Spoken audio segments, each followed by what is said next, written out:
اور اسلام آباد میں تحریک انصاف کا مرکزی دفتر ڈی سیل کر دیا گیا۔ اپوزیشن لیڈر عمر ایوب کہتے ہیں پی ٹی آئی دفتر سے اہم ترین ریکارڈ غائب ہے، آئی جی اسلام آباد F I a C D A پر ڈکیتی کا پرچہ کٹائیں گے۔ حماس سربراہ اسماعیل ہنیہ کو تہران میں شہید کر دیا گیا۔ ایرانی میڈیا کے مطابق اسماعیل ہنیہ کو رات 2 بجے میزائل سے نشانہ بنایا گیا جو کسی دوسرے ملک سے داغا گیا تھا۔ اسماعیل ہنیہ سابق فوجیوں کے ہیڈ کوارٹرز میں مقیم تھے۔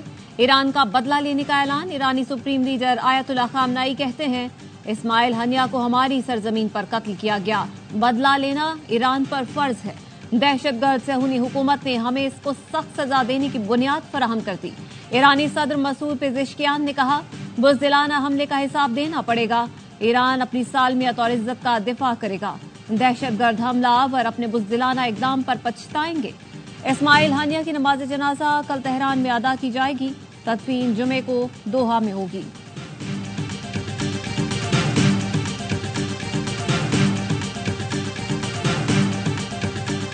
صہیونی مجرم نے ایک عزت دار سوورن ملک کے اندر وائیولیٹ کر کے انٹرنیشنل قوانین کو ایکچولی حملہ کیا، پورے مسلمان ہو گیا۔ یہ اسرائیل کا اصلی چہرہ ہے۔ اسماعیل بھائی نے 3 اگست کو اناؤنس کر دیا ہے کہ غزہ کا دن منایا جائے گا۔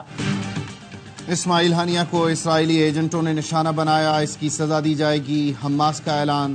ترجمان خالد قدومی نے ARY نیوز سے گفتگو میں کہا اسرائیل نے اسماعیل ہنیہ نہیں تمام مسلمانوں پر حملہ کیا، ہم حالت جنگ میں اپنا دفاع کر رہے ہیں، مسلم امہ کو حملے کا منہ توڑ جواب دینا چاہیے۔ حزب اللہ نے کہا اسماعیل ہنیہ کی شہادت سے مزاحمتی گروپوں کو مزید تقویت ملے گی۔ فلسطینی صدر محمود عباس نے اسماعیل ہنیہ کا قتل بزدلانہ عمل قرار دے دیا۔ فلسطینی تنظیموں نے مغربی کنارے میں ہڑتال اور بڑے پیمانے پر مظاہروں کی کال دے دی۔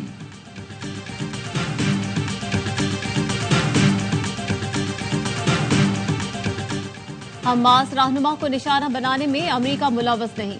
اسماعیل ہنیہ کی موت کے بعد غزہ جنگ بندی لازمی ہے۔ امریکی وزیر خارجہ اینٹونی بلنکن کہتے ہیں امریکہ کو حملے سے متعلق کوئی اطلاع نہیں تھی، ہم مذاکرات جاری رکھنے کے لیے ہر ممکن کوشش کریں گے۔ فلسطینیوں کی مشکلات کم کرنے کے لیے ان کی مدد کرنا بہت ضروری ہے۔ امریکی وزیر دفاع لائیڈ آسٹن نے کہا اسماعیل ہنیہ کے قتل کے بعد خطے میں جنگ کے امکانات بڑھ گئے ہیں، اسرائیل پر حملہ کیا گیا تو امریکہ اس کا دفاع کرے گا۔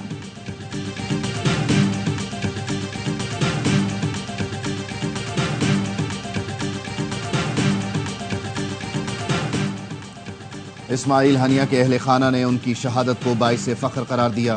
بیٹے عبدالسلام ہنیہ نے کہا والد ہر روز شہادت محسوس کرتے تھے، ہمیں ان پر فخر ہے اور ہم اپنا سر اونچا رکھتے ہیں۔ والدہ کی وہ آرزو پوری ہوئی جس کا انہوں نے خواب دیکھا تھا۔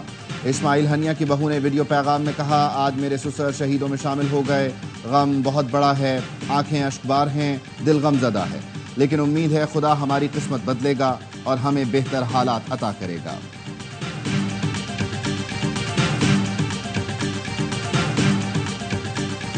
پاکستان کی حماس سربراہ اسماعیل ہنیہ پر تہران میں حملے کی شدید مذمت۔ ترجمان دفتر خارجہ کا کہنا ہے پاکستان ایران میں اسرائیل کے اقدام کی مذمت کرتا ہے، اسماعیل ہنیہ کے اہل خانہ اور فلسطینی عوام سے تعزیت کا اظہار کرتا ہے۔ ہر قسم کی دہشت گردی ناقابل قبول ہے۔ پاکستان کو خطے میں بڑھتی اسرائیلی مہم جوئی پر گہری تشویش ہے۔ اسرائیل کے اقدام سے امن کی کوششوں کو نقصان پہنچا ہے۔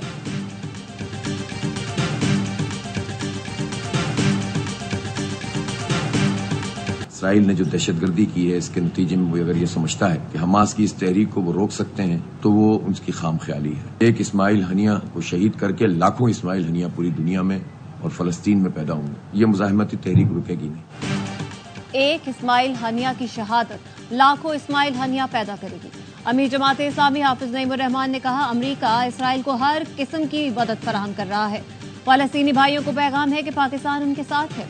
JUIFA کا اسماعیل ہنیہ کی شہادت پر جمعے کو ملک گیر احتجاج کا اعلان۔ مولانا فضل الرحمان کہتے ہیں اسماعیل ہنیہ کی شہادت سے فلسطین کی آزادی کی تحریک ختم نہیں ہوگی۔ نائب صدر پیپلز پارٹی شہری رحمان نے حماس رہنما اسماعیل ہنیہ کے قتل کی مذمت کر دی، کہا اسرائیل نے پیغام دیا ہے کہ اسے کوئی روک نہیں سکتا، اسرائیل جنگ کو روکنے کے بجائے اسے پھیلا رہا ہے۔ فواد چودھری نے کہا اسماعیل ہنیہ کے خاندان کی شہادت لہو سے لکھی قربانیوں کی تاریخ کا نیا باب ہے۔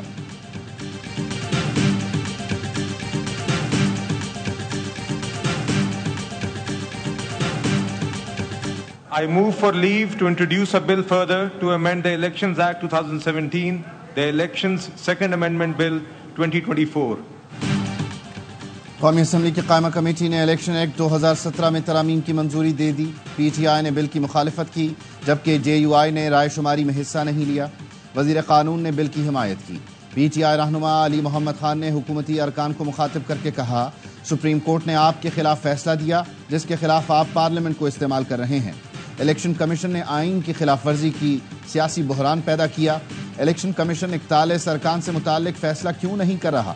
لطیف کھوسا نے گفتگو میں کہا مخصوص نشستوں سے متعلق پیش کیا گیا بل عدالت میں چیلنج کریں گے.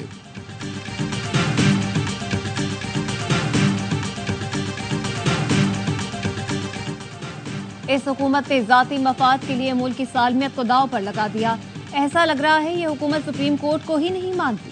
پی ٹی آئی رہنما شبلی فراز کہتے ہیں ملک میں اندھیر نگری چوپٹ راج ہے.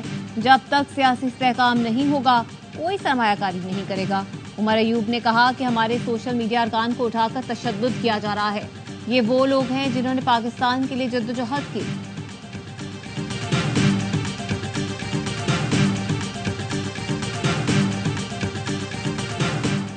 دہشت گردی کے مقدمے میں ترجمان پی ٹی آئی رؤوف حسن کا 2 روزہ جسمانی ریمانڈ منظور.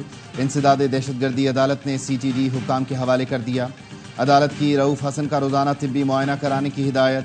دوران سماعت وکیل نے دلائل دیے. الزام لگایا گیا کہ احمد وقاص جنجوعہ کو دہشت پھیلانے کے لیے 3 لاکھ دیے. پیسے ریکور کرنے کے لیے تو جسمانی ریمانڈ کی ضرورت نہیں. پروسیکیوٹر نے موقف اپنایا. رؤوف حسن سے ناموں کی تفتیش کرنی ہے جنہوں نے بارودی مواد دیا. 9 مئی کیس میں عالیہ حمزہ کی ضمانت منظور. گجرانوالہ کی عدالت نے رہا کرنے کا حکم دے دیا.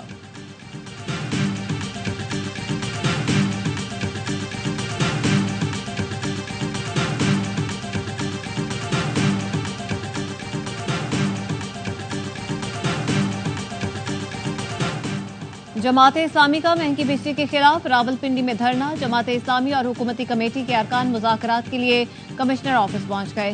لیاقت بلوچ کہتے ہیں ہمارا ہوم ورک مکمل ہے, دھرنا اور مذاکرات ساتھ چلیں گے. اسماعیل ہنیہ کی شہادت کے باعث جماعت اسلامی نے کراچی میں دھرنا مؤخر کر دیا.